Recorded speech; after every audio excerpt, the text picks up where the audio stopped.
What's up? What's happening? Welcome into Foxborough Rush. George Balekji here with Annabelle Hasselbeck. Annabelle, good to have you back in the studio, back on Rush. Happy summer. I'm excited to be here. I know, right? It's good. We're getting into the summer, slow time of football, but the Patriots giving us plenty to talk about. We'll have Alex Barth joining us on the show, giving us his takeaways from OTAs, how he sees Josh McDaniels and Drake Maye working together, and some wide receiver talk as well. Hear from Rhamondre Stevenson on this episode. We'll talk some Terry McLaurin, should the Patriots go after him. And we got a mailbag in this show as well. Let's get right to him. Let's bring him in. Alex Barth, you guys know him, covers the team so well for all his outlets. Always there down at camp. Barth, what's up, my man? How you doing? How we doing, guys? Thanks for having me. Excited to have you on. I mean, slow time it feels like for the Patriots. We know mandatory minicamps around the corner. This team's given us plenty to talk about. But I want to start just with you being down there at voluntary OTAs. What has stood out to you about this team? Josh McDaniels back leading the offense. Mike Vrabel now as a head coach. And Drake Maye, a season more experienced now with the Pats. Yeah, I would just say on Vrabel, like it really stands out how hands-on he is. And we've kind of heard that the Patriots want this CEO sort of head coach, which Bill Belichick obviously was for a long time. Gerard Mayo didn't seem ready for last year. I don't know if Vrabel's quite on the level Belichick is. I mean, nobody is. But like really has his hands on everything. And we saw in the Forge and Foxborough series how involved he was in the offseason. And then even at these practices, I mean, he's coaching up individual guys across the roster. Yes, he has the background as a linebacker. Yes, he has the background as a defensive coach, but he's with the offense. He's spending a ton of time with special teams. He's pulling aside guys at the top of the roster. He's pulling aside UDFAs. Like, he's just involved everywhere, which is, I think, really the reason that a big part of the reason that he was the hire. The Patriots wanted a guy who would be able to manage all facets of the organization, and so far he's definitely doing that. Yeah, that's exactly what Patriots fans want to hear. I know I'm excited to hear that he's that involved. But just from your perspective, who's someone who has really come in hot and ready to roll that's caught your eye?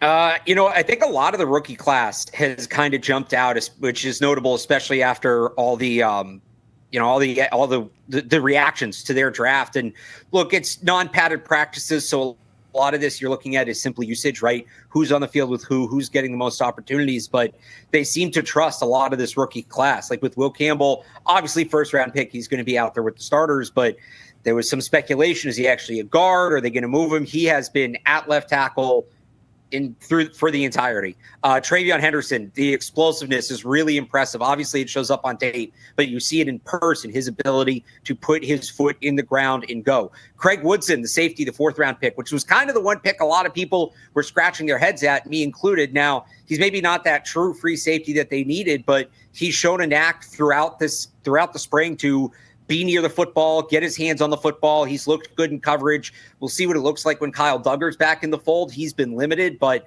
I think Woodson's gotten off to a nice start, as have a lot of these rookies. And then, of course, there's the UDFA, Efton Chism, who a lot of people have talked about, who, look, I don't think you can win a job as a UDFA in June, but he's doing everything he needs to do right now so that when we get to August and the pads come on, there's a strong foundation. He's ready to really make a push. I mean, I think you're leading the Efton Chism fan club, whether you want that, whether you think you deserve that or not. But it is. I actually think I'm lower than a lot of people are already putting him on the roster. I'm just saying, like, all right, it's a good start. Let's wait and see. But he's definitely done a tremendous job. No, I love that you point that out, because I think the same thing. Right now is a passing camp, right? It's this time of year.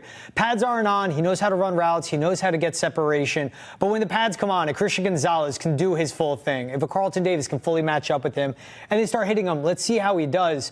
What has stood out with Efton Chism in your eyes? And as someone, I like that you do point out of, let's pump the brakes a little bit. It's only June. I want to see him do this in August, and let's see the preseason too. Yeah, there's two main things to me when you talk about Efton Chism. The first is his ability to get open at the top of the route. And this is something that, again, when the pads come on, might look a little different, but he gets near the break, sets the defensive back up, stacks him, and then breaks out, and it's always clean, and it's always an open space, and there's a physical element of it, his ability to cut quick, and there's a mental element of it to understand where the open spots are going to be on the field. So that's thing one. Thing two is not just his ability to catch the ball, but the way he catches the ball. The Patriots, it's no secret, have had trouble getting wide receivers to work in Josh McDaniels' offense. We all know that. But the guys who have succeeded, there's not a ton in common that they all have. It's a little bit random. One thing they do generally all have in common, and this is true of Deion Branch, Julian Edelman, Wes Welker, Rob Gronkowski. I mean, Randy Moss is great at everything, but like the guy, Jacoby Myers, the guys that work here generally are good hands catchers. And what that means is you can go outside your frame and catch the football. You don't need to cradle it into your body. And, you know, I had a coach tell me once that like catching the football for a receiver is not a passive activity. It's an active activity. You want to go out and snag the football and be aggressive. And he does that. And he does with late hands, which means, you know, if you're being covered in man coverage, the corner is looking at you. So if you put your hands out early, it allows them to react to the ball earlier. Randy Moss and Rob Gronkowski were excellent at this. They wouldn't put their hands up to catch the ball until the last second. So, you know, not to compare him to Rob Gronkowski and Randy Moss, but it's just a trait you see that those guys exemplified where he can go out, catch the ball away from his body, and he does with late hands, which are two things that specifically Josh McDaniels, like those translate very well into this offense. Well, if you had to be in the fan club for an underdog, Chism is probably the right guy to be. So we'll keep your name to that. But if he does make, I know it's early, if he does make this roster, what will his role look like for this team? So he's the textbook Josh McDaniels slot receiver, right? He's a guy that, and the reason he went undrafted mainly is the straight line speed. Mm-hmm. He's not a guy that's going to outrun defenders. He's more quick than fast. What he's going to do is get to the sticks, that 7 to 12 yard range, find a hole, one move to make the defender miss, get open, and then maybe make one other guy miss and kind of help you methodically progress down the field. A lot of people have compared him to Pop Douglas. Obviously, there's the Julian Edelman comps. For me, and he's a little bit smaller, but I actually think his skill set's pretty similar to Jacoby Myers. Again, he doesn't have that size, but Myers was a guy that wasn't a burner, but just really understood where he needed to be and when he needed to be there. And whether it's him or Edelman, like you see the former quarterback background come through with those guys. Chism isn't a former quarterback, but just looking at, and again, it's early, but what he's done early, I think he has that similar understanding of he can look at a defense and realize, okay, for me to get done what I need to get done, I need to be at this place at this time, and this is how I'm going to get there. So, you know, not a guy, more of a 100 catch guy than a 1,000-yard guy in theory. I don't think he's going to catch 100 passes as a rookie because I think Diggs is going to be in the slot and will obviously be on the depth chart ahead of him, but a guy that can eventually grow into that role. Yeah, I think that's the best part at the end you pointed out. Like, there's a lot of hype with Efton Chism right now, and this is obviously a fan base that's starved to see receivers flourish and have a deep room. Yes. If he doesn't pan out to be anything this season, doesn't mean he's a failure. In a year or two, I mean, let's remember, Julian Edelman was a punt returner his first 4 years in the league, right, and then he became a guy that will get his red jacket later on this year. I think it's an important thing to point out about Chism. So you bring up what he does in Josh McDaniels' offense. I want to ask, when it comes to Drake Maye, I'm not bringing up the 4 interceptions. I'm not going to make it a big deal. We've heard Ashton Grant say, I'm instructing him to take risk. Let's fail. Let's make mistakes now. I'm telling you to do this. Let's learn from it. But what have you seen from Drake Maye picking up Josh McDaniels' offense? And I think also something to pick up at camp, how have you seen the two of them work together, whether they're attached to the hip, their communication, or if they're not really talking all that much at all, Alex? Talking about Maye and McDaniels? Maye and McDaniels, yes. Yeah, I mean, it looks like it looked with Mac Jones or with Cam Newton in that, you know, Josh McDaniels isn't officially the quarterback's coach, but he's looking alike. And that's not to say Ashton Grant isn't involved as well. It's kind of all of them together. What I've seen from Maye, look, I think you have to bring the 4 interceptions into it. And when I say that, he's learning a new offense and there's going to be progression. And what's tough about this time of year is it's not linear. So they had 9 practices. We saw 3 of them. You know, he threw those 4 picks for all we know. And I think Mike Reese even reported, like, he was really good the next day. And then when we saw him again, he was better, but it still wasn't great. His accuracy was kind of hit and miss. And then I thought that last practice we saw earlier this week, that's about as good as a quarterback can look in a spring setting. I mean, it was a smooth operation. The ball wasn't hitting the ground. So, like, again, it's not linear. We don't know what happened those practices in between. But if we take what we saw and we just want to extrapolate that, it looks like a steady progression. It looks like the big thing is comfort. He's just looked more comfortable as the spring has gone on. And that's why I think those 4 interceptions, you do bring those in because it's not the simplest offense to pick up. And you expect there to be some bumps early. And he handled the bumps. And now it looks like he's starting to move forward. So next week will be big. It's mini camp that is linear. We'll see all 3 days. And then obviously training camp, we'll see everything. So we'll get a better idea of just where he's at in the progress. But seeing him make that kind of prospect is encouraging. Not the start you want, and that wasn't a good practice, but you'd rather have that be the first week of OTAs than the third week of OTAs, because it shows that he's starting to understand the offense better. And the really interesting thing, going back to that practice on Monday where he did perform well, George, you mentioned the comments from Ashton Grant about they want him to make mistakes, they want him to take risks, they want him to kind of explore and see what's available to him. McDaniels told us before that practice on Monday they were working on some stuff that they had not run. So that is a set they hadn't run, previously. So that is a setting where you're probably looking at for Drake Maye to make some mistakes and test some things out. And instead he goes, I think it was 14-16, right? So it very early, but it feels like he is getting more comfortable overall in just the offense as a whole and kind of the role he plays in it. Yeah, definitely. And how do you feel like Drake Maye's maybe leadership style has changed from last year to just this early camp in June? Players have raved about it. They've just said that he's kind of more vocal, and I think it's going to be easier for him this year. Last year, he was a rookie. There was an established veteran who was starting ahead of him in Jacoby Brissett, who he even talked about looking up to as a leader. And I think even when he got the starting job, he had gone to Jacoby, and Jacoby's like, you can't worry about me right now. So, it's more solidified his team. He's started games in this league now. He has that under his belt. So I think he's in an easier position to take on some more of that leadership. And it's clearly something he wants to do, just listening to him talk. But it's not something I think that happens overnight. I think it's something that is a progress. And a lot of that foundation is built here in the spring. And I'm sure we'll see some of those throwing sessions, the independent throwing sessions quarterbacks like to have with the receivers in the true offseason, this dead period between minicamp and training camp. So it seems like it's progressing in the right way. And to get away from OTAs for a second, but stick on Drake Maye and Josh McDaniels, Alex, I'd love to ask you about this because you know the college game. You know Drake Maye's strengths. You know Josh McDaniels well from covering him all these years. And this is a little bit of a guessing game, but I'm excited to ask you this. What do you think the offense will look like? We know Josh McDaniels likes to run the ball, which is good for the modern-day NFL. We know they have the backfield. But I'm thinking we'll see something like what we saw Will Howard with Ohio State. That's because Riley Larkin's in the room. Josh McDaniels spent time with Chip Kelly. But I think it's Josh McDaniels. He's adapted his offensive playbook. He knows how to tap into Drake Maye's potential. What do you think this offense will look like? Would it be a traditional Josh McDaniels? I could be wrong. Or do you think this is something where we could see more modern with his brilliant touch on it? So the baseline is going to be the Josh McDaniels offense. Yeah. And that's what it should be. But one thing I think McDaniels doesn't get enough credit for, maybe it's just because there's such limited sample size. Ever since he got back to New England the second time, he's done a great job of tailoring the offense to his quarterback.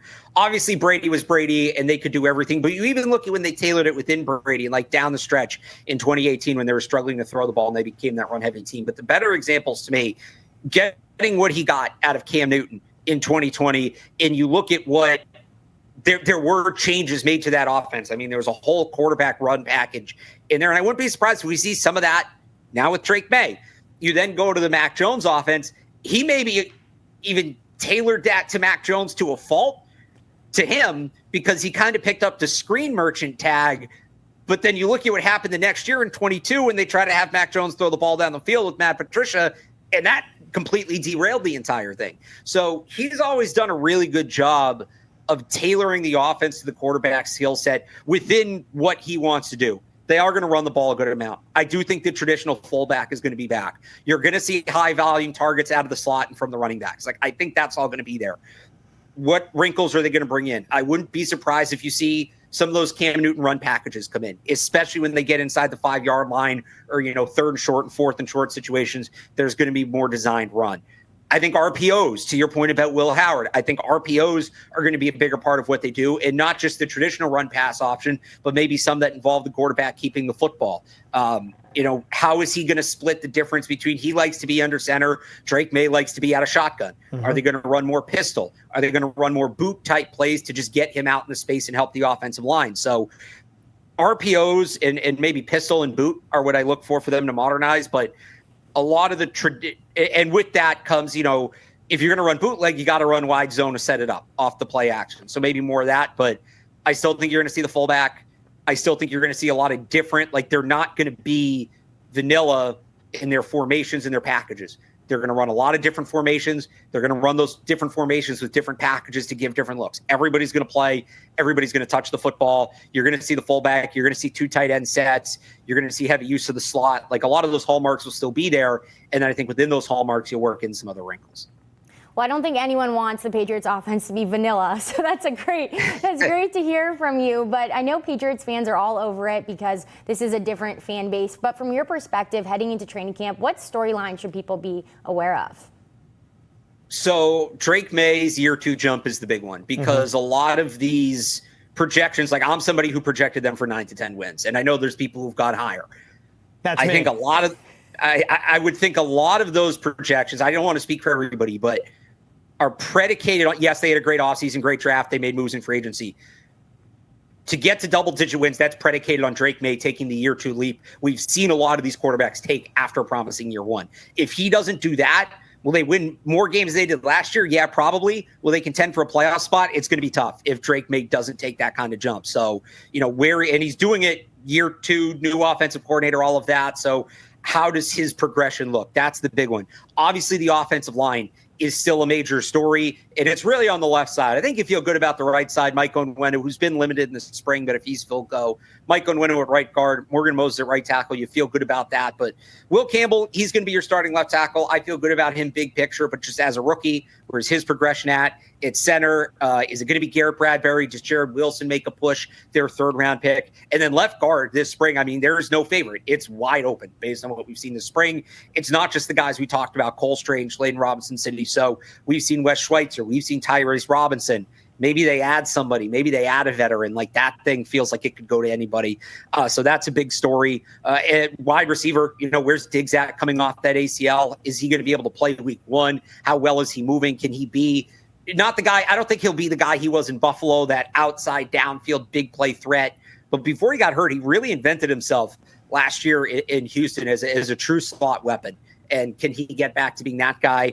And then I think defense, just schematically, it's not going to look like it's looked for the better part of almost 3 decades here in New England. It's a more attacking defense. It's a more aggressive defense. It's going to be a 4-down front, I think, a good amount of the time. So what does Milton Williams look like? The pairing of him and Christian Barmore, and just where is Barmore at? I think they're going to ask a lot of Robert Spillane, who his signing maybe flew a little more under the radar. What does Robert Spillane look like? And then we have a kicker battle, too. I got to mention that. I think it's going to be Andres Borregales. It seems like it's his job to lose at this point, but that will be something. So that's just a few off the top of my head storylines to look at in camp. I like you bring up the Spillane signing. I was shocked the Raiders let him walk. I was shocked they let him leave that building. He's a captain, very underrated guy around the league, but a smart linebacker, good in pass coverage, and someone that knows his system to clean up everything that breaks through that attacking defensive line. But I want to go back to that wide receiving room. Are you concerned at all about Stefon Diggs? We know what happened with the boat. The video gets out there. To me, that was a mind-boggling part. You let that get out, regardless of what he was doing. Then we hear, the reports of, hey, Cunningham is on the table. The Patriots are a little leery of the relationship. And then again, we see Stefon Diggs working with the Jalen Polk and a Todd Downing, being a mentor for these guys. Are you concerned at all about Stefon Diggs long-term, for him as being a professional and a pro as a receiver and locked in, and also just long-term of him in New England? I mean, it depends how you want to define long-term, right? If we're talking about the 3-year contract, he's a guy that usually he ends up moving on. The team moves on from him, right? Yeah. That was the case in Minnesota. That was the case in Buffalo. He did get rave reviews in Houston, but he wasn't there that long. So, if we're talking about 3 years, there might be some hurdles to clear. If we're talking about getting through this year, which I think is what really matters, right? Get through this year, help Drake Maye out, help these young receivers out, and then you hope, next year they go back in the draft, they get a guy, maybe they hit on somebody in free agency, maybe this Terry McLaurin thing blows up in Washington, right? Diggs he's a great bridge, but he's a bridge. That's what he's here to be. He's a bridge wide receiver one. He's a good one, but he's a bridge. I don't worry, lowercase c concerned, I guess. I mean, this is a guy that is a celebrity. He's a celebrity beyond football. The Patriots really haven't had a wide receiver like that in a long time. They also haven't had a guy that's really proven he can play at that high of a level in this league. And usually those guys just have a little more wiggle room, a little more leash in how they carry themselves. Diggs has lived this life before, and he's been effective. So if the boat thing is it, and he comes out to camp and he looks good, it's something we laugh about when he puts up 125 yards in week 1, right? If we get to week 4 and he's struggling to make an impact, then yeah, that's something that's going to come up again. But the fact that he's proven it as many times as he has in the NFL, I'm not super worried about it in the short term. And again, get through this year. If he can be an impact player this year and help Drake Maye make that year two jump, because that's what it's all about right now. As I said, if you get that out of Diggs, I think ultimately it's a good signing. And if it blows up in year two, it blows up in year two, and you move on from him like other teams have had. At that point, he'll be, 32, 33 years old, right? Mm-hmm. Probably on the back end anyway. But as long as they get through this year, I think it's a success. I don't think he plays all 3 years of this contract. I don't think he needs to play all 3 years of this contract for him to be a good signing. Yeah, like you go with the lowercase c concerned and all this. And hey, you brought up Terry McLaurin. We saw DK Metcalf traded for a third-round pick. We saw George Pickens traded for a third-round pick. Those guys are younger than McLaurin. He's 30, needs to get paid, will be a free agent after this season. Would you, A, trade for him if you're the Patriots? And B, what do you think the price would be for him, Barth? I absolutely would. Now, I think he's a better player than George Pickens. I think he's closer to DK Metcalf, who went for a second. First of all, Washington would be nuts to let him go. Yeah. You have Jane Daniels, who's breaking out, and I'm not that big of a Deebo Samuel guy. There's a big gap between Terry McLaurin and everybody else you're working with.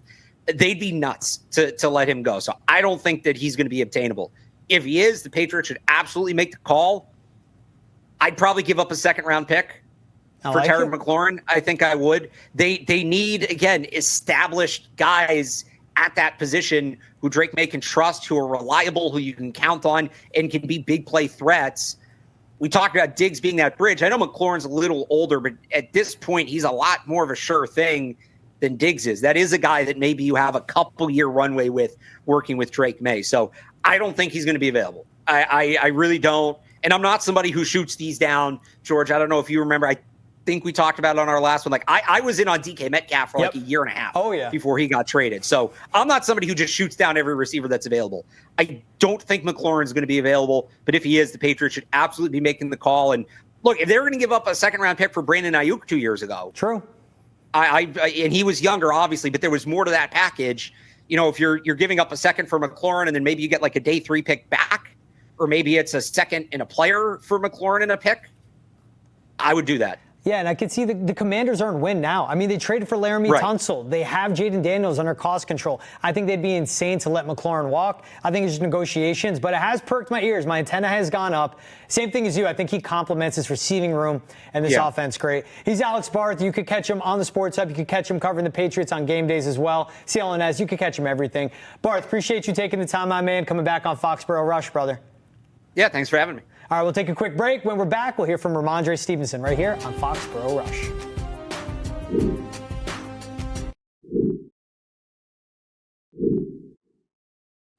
Welcome back to Foxborough Rush. So let's get into it. We'll talk some running backs. Great stuff from Alex Barth that whole time. Shout out to him. Yeah, he was first time with him. That was awesome. Alex, nice to meet you. Alex is the man. He's the best. Love him. So let's talk Rhamondre Stevenson. He spoke at OTAs, and it was the first time since the passing of his father. So he was away for the team for some time. We heard Mike Vrabel openly, be there to support him, and he understood it's bigger than being at voluntary workouts.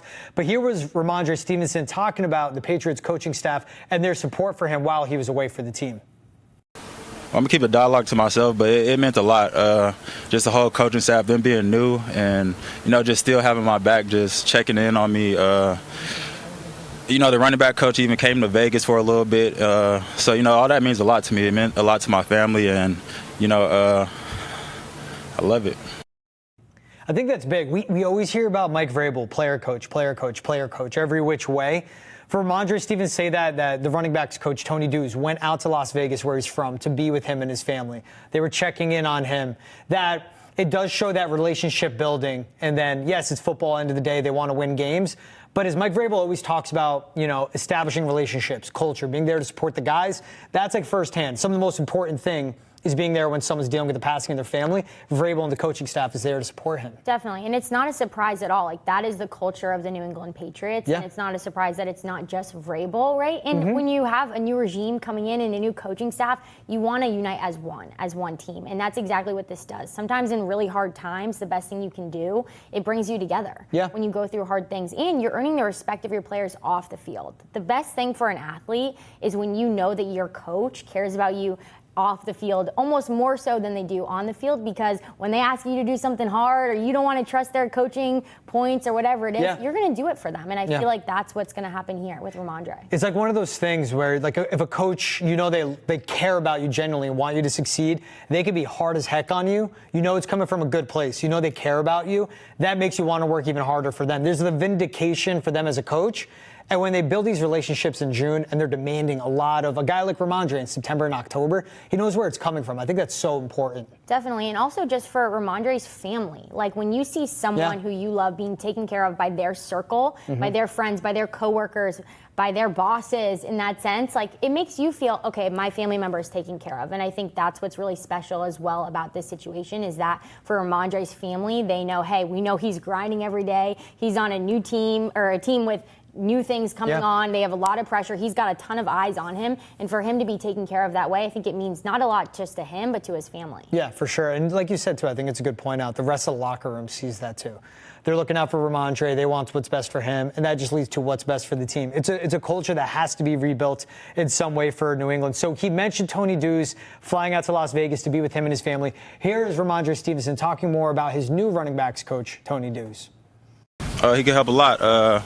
You know, a lot of the drills we do are, you know, game specific, translate to the game. So I love what we're doing over there individual. And like you said, I'm over there with them in special teams meeting while they're doing special teams. So just getting a little bit more extra work in. You had a bit of a relationship from the draft process with him. Is that correct? Did he interview you when you come out of Oklahoma? Yeah, I think he did interview me. You know how those gets, 30 teams interviewing, so it's kind of get, jumbled all together. But yeah, I think I did meet him before. Great guy, great coach, and he coached some good backs, and I'm ready to learn from him. The good backs, Tony Dews coach. Derrick Henry's breakout year was with him as running backs coach. DeMarco Murray also had good seasons under Tony Dews as well. A guy that's been with the Cardinals starting back to 2012, been in the NFL for some time, and obviously linked to Mike Vrabel. That's important to hear because everyone's watching for Rhamondre Stevenson. The letdown season he had last year. 7 fumbles, kept putting the ball on the floor. The offensive line play was really bad. He was getting hit before he could even get to the line of scrimmage. Immediately he gets the ball. That's going to lead to more fumbles. There needs to be him bouncing back and getting back to, say, sophomore season, right? A lot of eyes are on Rhamondre Stevenson. It's important that he has a good relationship, again, with Tony Dews, and he has a coach that will know how to get the most out of him. Definitely, and he likes practice. He said he's enjoying the drills. They're very game-like, and for athletes, you get a sense of energy when you're doing a drill that's game-like. Sometimes you can be like, oh, man, like, what is this leading to? Or I don't see the build-up to these fundamentals, and yes, those are important, and that's why you have to trust your coach. But it is fun for an athlete and for him to like the drills that he's doing and to feel like they're very game-like, especially right off the bat. Yeah, and I think it's important to understand the drills, take on the system. For him to succeed and Travion Henderson to succeed, it's so important for this offense and the structure of it is in New England. And again, this is a guy that's still under contract. It's real years. They can't just cut him and save some money. But they're going to be relying on him because I know there's a lot of talk. Travion Henderson could be the RB1. He's coming fresh out of college. He's getting acclimated to the pro game. And Travion Henderson was at his best at Ohio State when his touches were around 11, 12, 13 a game. You need a Rhamondre Stevenson to be the first second down back, that bell cow guy, to lead to success for Travion Henderson. And again, if they both are doing well, that means the offense as a whole is performing well. 100%. It's more dangerous, right? And just because we have this second overall draft pick and is a huge name and star national champion, we still have Rhamondre Stevenson, right? And who has a lot of expectations, like you said. And I think what I like about how Dews has come into this new coaching role for him is that one of the first things he said was, hey, we got to take care of the mental part, like the passes in the pass, and with fumbles and with ball security, that's part of it, right? It's not just when you make a repetitive mistake, that becomes a mental error in some cases. And I know I've heard some running backs talk about, oh, it's the guy you don't see who's going to come and strip the ball from you. And yes, as much as that is a mental error and something that you have to have a mindset for, that's also on the guys around you to protect you, to make sure that no one's coming after you in that sense. So as much as I'm excited for this new coaching dynamic between the running back group, I also think that Vrabel is going to have his players, those other 10 guys, really looking out for Rhamondre in that scenario. Yeah, the offensive line is so important. And I still think, look, Will Campbell was taken. We still have to see him with pads on work out at left tackle. Morgan Moses is coming off surgery on his partially torn MCL. He played through last season. He's going to be 34. They have vets all over. We don't know the left guard spot. The offensive line success is important. And it also affects these two running backs they got. They can have all the talent. If they don't have space, if they're not given room to run or room to secure the ball, literally, like it was the case for Rhamondre Stevenson getting hit the second he'd get the handoff last season, this offense, we won't see it really hit its ceiling. Now, here is Rhamondre Stevenson when he was asked about the expectations he has for himself for this upcoming season. No, it's year 5. I think I know what's expected of me and what I need to do to, be successful on the field, personally and just as a team to be successful and get some wins under our belt. So I think it's just honing down on everything I know I need to do, the coaching staff know I need to do, and, just being not perfect, but, trying to be. Sort of when you look back on it, what did you take from 2024? Biggest thing, ball security. I feel like that's the obvious answer to everybody here. But just getting some wins under our belt and, not shooting ourselves in the foot. And that is ball security. So just trying to be good with the ball, 100% ball security. So we get some wins under our belt. I think ball security was said like 17 times there. Keep my hands on the ball. Hey, the self-awareness, the accountability, and he knows what it's about. And again, when you hear a player say ball security that many times, there's a point where you're like, oh, that's the coach talking, because he's heard it from the coach countless times. So he knows when he's asked, hey, what are you trying to improve on? He's like, ball security. 100%. When you have a new coaching staff and a new regime come in, messages are hammered in almost to the point where it's like robotic, almost ball security, right? But that's a good thing. You want your expectations to be clear. You want to know what the coaches need from you and what you expect of yourself as well, right? Especially when you have that added pressure of another running back who hopefully they use in tandem, right? But when you look at this team, it is going to be a run-first team. So if I'm Rhamondre, I'm thinking, yes, like I get to redeem my season. I get to redeem. I actually have the opportunity. This isn't going to be a finesse team, right? This is going to be a run the football team. So if anything, it's awesome that he gets to say ball security. It's something that I'm going to work on, and I know I'm going to get the opportunity to do it. The old saying in football, ball security, job security, but for him, it literally is that. And because this is a coaching staff where, as much as they are for the players, and they're pouring themselves and building a relationship with him, if he puts the ball on the floor, Mike Vrabel is big on accountability and respecting the team. Respecting the team is holding on to the ball. That's everyone's livelihood. If he continues to fumble, he'll be benched. Unlike we saw, Gerard Mayo benched him for like 3 plays. Benched him, right? Mike Vrabel will be real about that. But I think it's important from a running back, and it takes humility too, of like, I know what my issue was. I know what everyone's saying. I'm aware where I need to improve. I will. And that's big on, I think that's the basis for what you want to see from Rhamondre Stevenson. He can play clean football. He can play good football. As a rookie, he was good. Sophomore season was tough. That offense never got into flow. Third year in the league, same thing. And then when you get to last season, how bad the offensive line play was. If this is a guy that could get back to rookie second year Rhamondre, that's where my expectations are. Around 200 carries, 1,100 yards, over 4.5 yards per carry. I think that's what's important for the Patriots with him. Right, and he knows the playbook. He said earlier that Bill, his rookie year, really drilled it into him. So now he can actually spend this offseason in this training camp on the fundamentals, on the technique, on the mental side of that, the fumble and the ball security situation. And as an athlete, you don't want to have to use your offseason studying the playbook and going through the intricacies of systems. You want to be able to use that to work on your fundamentals, because come playoffs, you're not doing layups, right? Like that's when you do in the offseason. So I'm excited that he has the opportunity to kind of be free of that and really zone in and listen to what Deuce is saying. Yeah, now here's Rhamondre Stevenson talking about him and Travion Henderson and what he thinks they can both learn from one another. Explosive guy. He's learning pretty quick, and I'm excited for him. Which ways can you help Travion Henderson, and which ways can he help you? How can you guys sort of complement each other? Yeah, it's just football in the NFL. I mean, football is football, but the NFL is a little different. So I think, just the experience of me being here a little longer than him, I could just give him tips and tricks of, things that go on the field, reading defenses, things like that. He's a pretty smart player, though. I don't know how much of, defensive reading and, IDing defenses he did at Ohio State, but I think he's doing a good job. And I think it's just watching film with each other. We could all learn from each other, honestly, just all the running backs in the room. So, yeah, I look forward to that. I love how he points out explosive right away. I love that he points out being a mentor. But at the end, where he's like, he's smart. I honestly don't have to teach him about reading defenses. He comes in ready. That is massive for Travion Henderson and for this offense's success. Yeah, it's nice to hear people who are in the same position group complement each other, Yeah. right? Especially when media is maybe putting them against each other Yeah. in some different ways. And yes, it's competitive. This is pro sports. It's going to be like that. But they're both very admirable guys, right? Yeah. Like Travion is a guy who was not only a leader on his team at Ohio State, but for the entire campus. He was so well respected. And so, yes, you know that he's going to come in and be competitive and want to be a starter. But he's also going to do it in a very honorable way. And I can definitely see, just based off how Rhamondre was talking, the collaboration that they have and him really wanting to learn from him in that way. I just think, and what we see across the league more is that running backs by committee, and that is having a thunder and lightning type. I mean, the best run game we saw this year, outside of the Eagles, Saquon's 1 of 1, that offensive line's tremendous. But the Detroit Lions, David Montgomery's that first, second down back. That he'll be the thud guy. He'll wear down the defense. And Jahmyr Gibbs is that explosive, that lightning, that explosive player that could break an entire defense's back. That's what they're building with Rhamondre Stevenson and TreVeyon Henderson. And how we see David Montgomery and Jahmyr Gibbs be, Sonic and Knuckles, right? Like they embrace being a tandem and being together. That's big for Rhamondre Stevenson to embrace TreVeyon Henderson.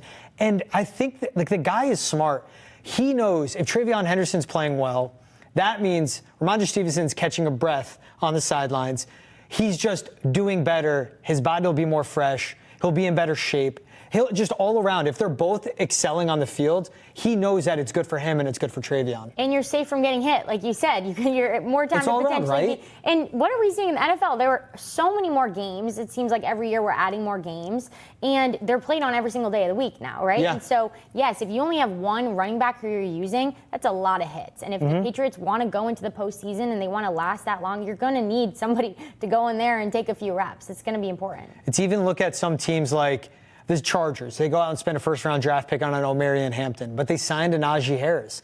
They understand it can't be one deal. They were one of the better teams at running the ball. When you go across the league, Giants drafted a Cam Scatterbo, even though they have a Tyron Tracy. And when you even look in the division at the Jets, it's Isaiah Davis, it's Braylon Walker, and it's Breece Hall. Like these offenses, everything's going back to what we grew up watching in the NFL. It's run games, right?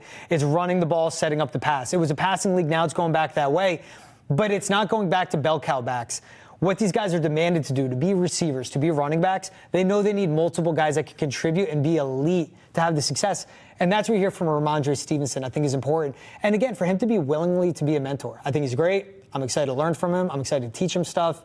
Hey, at the same time, he's really smart. He doesn't need me that much. I'm not going to take too much credit. That's what he's saying there. Definitely, and that's the culture of the New England Patriots coming down, starting from Vrabel and really setting the tone with how do we talk to the media, right? Yeah. That's always been a thing for the Patriots, but then also like what are the internal relationships between position groups in the wide receiver room, in the running back room, right? Yeah. That's a thing. But I'm also excited because TreVeyon Henderson is that guy who could score a touchdown on any play of the game. Yeah. Right? And so for defenses, say you're going to throw him in on a third down or throw him in not as much as Rhamondre, that's hard for the defenses mentally because now you have to fully prepare for all things. And I think, yes, having that 1-2 punch is so much more exciting, not only for fans, but it's stressful for the defenses. What I'm excited too, asking Alex earlier in the show, like what we're seeing from the offense, I think packages, and there'll be plenty of both those running backs on the field. TreVeyon Henderson's a guy that can line up all over, too. He came up, he was a wide receiver and a D-back before he became a running back in college. Good route runner, he's advanced, good in pass pro. If you could have them both on the field, you need to put the defense in as much conflict as possible. Personnel-wise, post-snap as well, you want to put them in conflict. They have two good backs, two talented guys.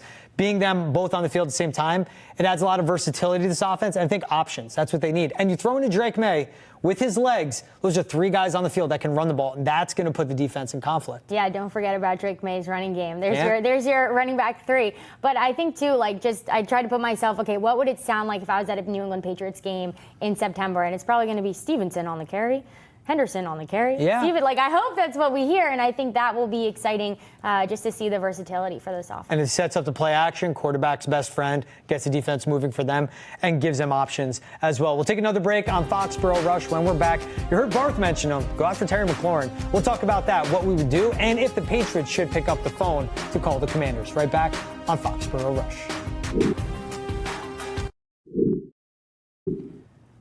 What's up? Welcome back to Foxborough Rush. All right, so we've heard the saga of Terry McLaurin and the Commanders going through some interesting times right now. So Jordan Schultz of ESPN reported that Terry McLaurin has made it clear to the team he's frustrated with the lack of progress on a long-term deal. McLaurin unexpectedly left voluntary workouts after initially attending, and it remains to be seen whether he'll report for mandatory minicamp. He's entering the final year of his contract. He's 30 years old, AB, on the books to make $25.5 million, has been such a productive receiver ever since he stepped into the league. 5 straight 1,000-yard seasons, good downfield, good outside of the hashes. That's where Jaden Daniels loves to throw. I think he also knows the leverage he has of quarterbacks not getting paid. He's on a rookie deal. I'm essential to his locker room. And I think the big part, long-term deal. Probably wants 3-4 years, guaranteed money, and maybe around $28 million a year. The Commanders are in the spot of they have to win now. It's a championship window for them. But it has to make sense on what they want to pay. Again, the part that gets tough is 30-year-old receiver. 30's not as old as he used to be. You keep saying like old, I'm 31. 30. I'm 31. I think it's kind of young. No, I'm 31, so I'm calling myself old as I do that. Okay. NFL terms. 30 is old for a receiver, but he's been healthy. He's a good run blocker. He's great in that locker room. He's one of the most well-liked guys around the entire NFL. Go talk to people in the Commanders' locker room. This is interesting, though, because if he is available, the Patriots have to at least pick up a phone to look into what it would take to get Terry McLaurin to New England. Definitely. That's a no-brainer. It should be full send on that. But I was shocked to see this because you're with an amazing Commanders team who could have been a potential Super Bowl candidate, right? This was something that we were all excited about. Yeah. And so I was shocked just to see the frustration that was represented in that tweet. I'm like, is this really a situation? It was just how it came across. But yeah, it's a very interesting opportunity that I really hope that if it is true, that we can capitalize it here in New England. I just think where the frustration comes from him is that he's been a guy that's committed to the team, been selfless.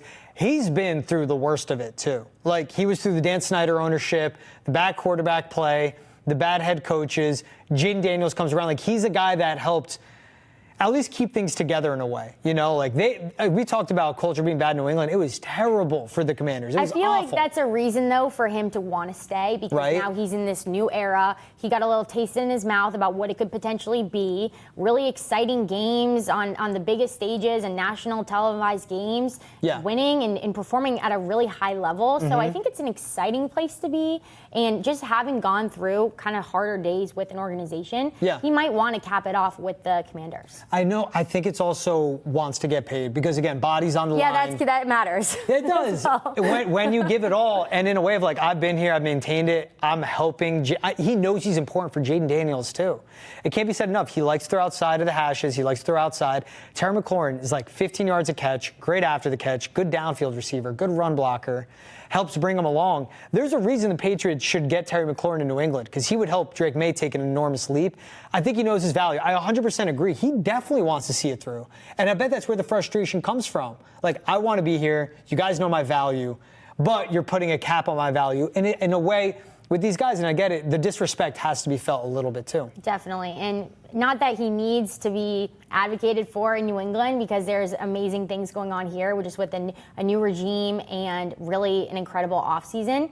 Yes, you're coming in where we have a star wide receiver in Stephon Diggs, but I really do feel like he's such a playmaker that that's not even going to be a question. It's like, let's just get Drake Maye all the weapons that he could potentially need. At the same time, Stephon Diggs is coming back from an ACL. I think in the NFL, we talk about these injuries like, oh, yeah, just an ACL. It's like, it's an ACL. That's like a year-long recovery. Those are not easy to come back from. And because of, yes, the resources that the National Football League has, and these players do individually and the hard work ethic that they have, they can come back and they can be, if not the same, better. But it is a really difficult injury to come back from. So I think in that sense, it'd be really incredible for the New England Patriots to have McLaurin because not only are you getting 2-star wide receivers, but you're getting people who are a playmaker, and then you're not rushing Diggs back. It can kind of take the weight off his shoulders to be the guy come week one. It would be an offense that all complements each other. Terry McLaurin's good lining up out wide. Again, along the numbers, downfield receiver. Kyle Williams, a rookie that they drafted out of Washington State, that's a guy that's a good downfield receiver over the middle of the field, a good separator in that sense.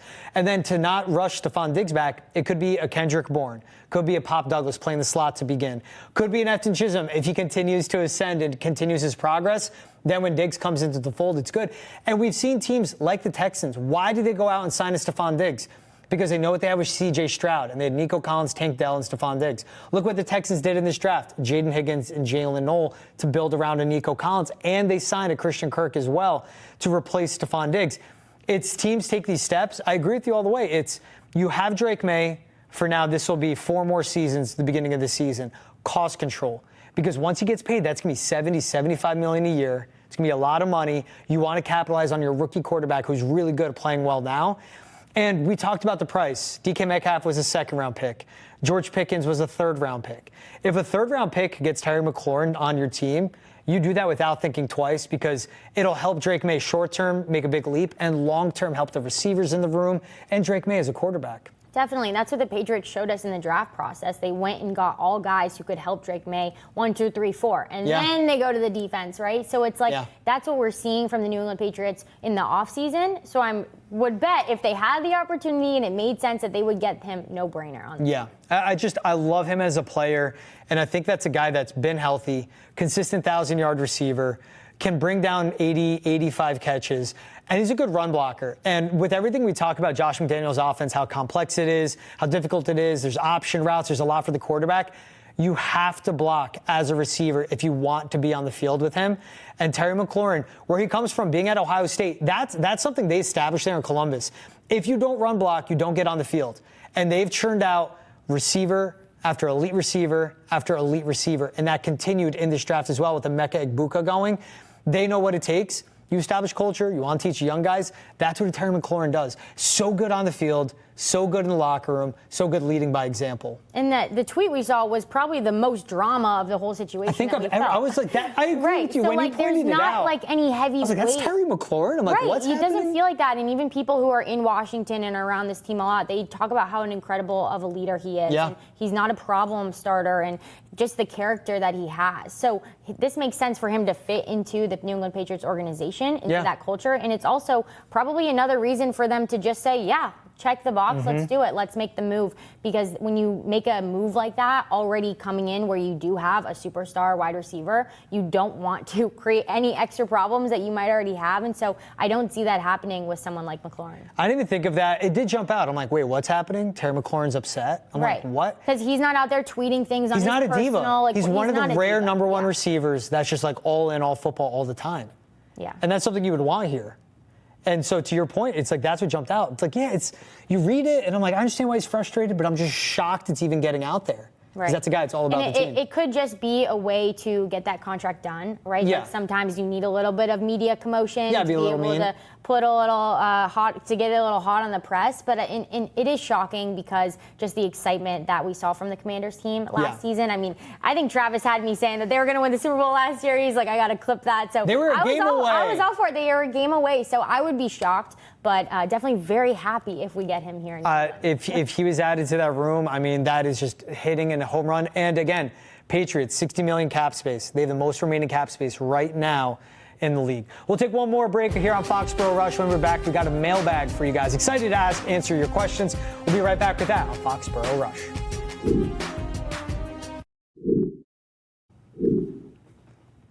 Welcome back to Foxborough Rush. We'll get to the mailbag. Hey, make sure to go to Netson's YouTube page, like, subscribe, leave comments. We do it all. And you leave comments on the YouTube page under Foxborough Rush videos. Boston's entered the chat. Respect Her Game, which you could catch Annabelle on. Hold My Banner, 310 to the left. Any of the shows. If they're about football, we'll bring them on Rush. But also make sure to comment them on Rush. So let's start with Doug Anderson, 4030. It may, however, be interesting to see the running game if McDaniels uses a fullback along with what should be a better offensive line. So this is off Thomas Brown talking about fullbacks and how he loves the usage, talking about 21 personnel. Brock Lampy is currently on the roster, was a fullback in college. I wouldn't be shocked if we see a fullback. It's a dying breed, but Josh McDaniels, it's always been a staple of his offense. And as we talked about it with Rhamondre Stevenson and Travion Henderson, if the run game is performing well, that is the best thing in the world for Drake Maye and this offense. So seeing a fullback, there might be fans that roll their eyes like, why? It's not 2007. But I think it's a good thing if we see a fullback on the field. Definitely, and that's what you want. You want this like hard nose, I'm coming at you, Patriots offense. Yeah. And that's what Alex even talked about too. He's like, yeah, we're probably going to see a fullback. And Lampy, you mentioned, he's the only traditional fullback, I think, on this Patriots roster. Yeah. So it definitely looks like we're going to be seeing one, so would not be a shock. We've seen, like, in training camp past, Jaheim Bell, who is a tight end out of Texas, taking reps here. We've seen linebackers get slotted in at a fullback. But it's a nuanced position. It's underrated. It's undervalued. You're not on the field a ton, but it is something that's nuanced. You have to know what you see, and I think it's so important in so many levels. Seattle Seahawks had the great fullback Max Strong, right? And we've seen other great fullbacks throughout the NFL. But again, I got to go back like 10 years for that. But as we've seen everything go back and the pendulum swing back to a run game, a fullback is important. This one's from Rahman Guy 8495. They are getting rid of Polk after 1 year. They drafted him too high last year. Most likely to get traded is Kayshawn and Bourne. Probably will get cut. Oh, okay. He thinks Booty's most likely to get traded. Bourne get cut during training camp. I would reverse that. I think Kayshawn Booty, he's good, but he's not, as you see the reports, not in the best standings with the coaching staff. Kendrick Bourne's a vet. He knows Josh McDaniels' system. And maybe at the trade deadline, a team needs a receiver. He could be valuable there. Yeah, well, I think the coaches say what they mean, and whoever shows up in training camp, it's really early right now to decide cuts and roster moves, especially with that large wide receiver room. But whoever's going to show up and be ready to roll, like that's who they're going to go with, regardless of how long you've been here. Yeah. Last one, Animal_Mother Jr. What a handle. If the rookie Travion Henderson is good, Stevenson should get reps at tight end. What? If the rookie's good, that means Stevenson's doing a good job at running back. What? Yeah.